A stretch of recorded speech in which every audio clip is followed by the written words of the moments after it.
જય શ્રી રામ, હર હર મહાદેવ. આશ્રમમાં ડબલ બેડનો શું ઉપયોગ છે?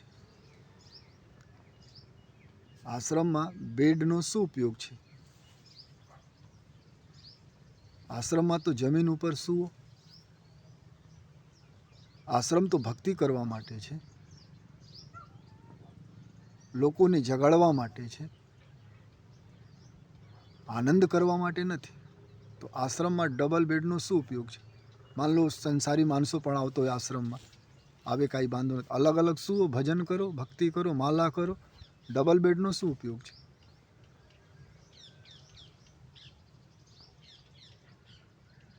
સંસ્કૃતિ બચાવવું હોય તો આશ્રમમાં મર્યાદા રહેવા જોઈએ, આશ્રમમાં મર્યાદા હોવા જોઈએ. પણ મર્યાદા નથી. આજકાલ આશ્રમો હોટલ જેવા થઈ ગયેલા છે. 1000 રૂપિયા આપો તો રૂમ આપું, 10,000 આપો તો રૂમ આપું.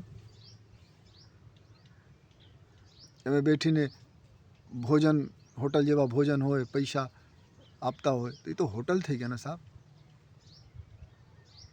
આશ્રમ તો હોય સાહેબ જ્યાં બધું ફ્રી હોય, મુક્ત હોય અને થોડા ભલે હોય.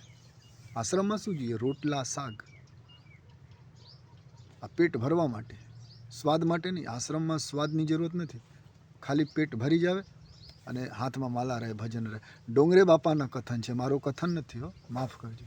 ડોંગરે બાબા કહેતા હતા કે જેનું સ્વાદ સરસ હોય એ ભજન ન કરી શકે સંત આશ્રમમાં. તમે ભાગવત વાંચજો, પછી હું ખોટો બોલું કે સહી બોલું, તમે ડોંગરે બાપાની ભાગવત વાંચજો. એને થોડા બહુ હું ફોલો કરું છું. તો જેનું સ્વાદ સરસ હોય એનું ભજન નિરસ હોય, અને જેનું ભજન સરસ હોય એનું સ્વાદ નિરસ હોય. દૂધ, પનીર, માવા બધું ખાઓ, ગલા સુધી રહે ને, ડોક સુધી સ્વાદ આવે. પછી તો આશ્રમોમાં ડબલ બેડનો શું ઉપયોગ છે?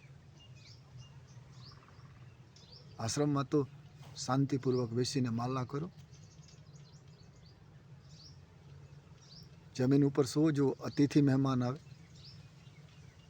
હા, જો આશ્રમના સાધુ સંતો હોય, બીમાર હોય, દુઃખી હોય, એના માટે શાસ્ત્ર કહે છે કે એ લકડીના તખ્ત, તમારા ઘરમાં પણ હોય લકડીના તખ્ત, એના ઉપર સૂઈ શકે સંત. કારણ કે લકડીના તખ્ત ઉપર સૂવાથી રીણની હડ્ડી સીધા રહે, મજબૂત રહે. તો શાસ્ત્રે અનુમતિ આપે છે. બીમાર અને રોગી સંતોને પલંગ ઉપર સૂવાનો અધિકાર આપે છે. આજકાલ આશ્રમોમાં તો ફિલ્મી ભજન કहीं બાગે, कहीं मावा गुटका चले, कहीं चीलम चले, कहीं पाखंड चले, અને બોલે આશ્રમ. આશ્રમ શબ્દ બહુ પવિત્ર શબ્દ છે સાહેબ, એનો દુરુપયોગ ન કરો પ્લીઝ. આશ્રમ શબ્દ બહુ પવિત્ર શબ્દ છે, અને આશ્રમમાં રહેવાવાળા વ્યસન ન કરે, એ શાસ્ત્રના વ્યસની હોય. આશ્રમમાં રહેવાવાળા ભજનીક હોય, આશ્રમમાં રહેવાવાળા એ હોટલમાં ન જમે, હોટલમાં ન રૂકે.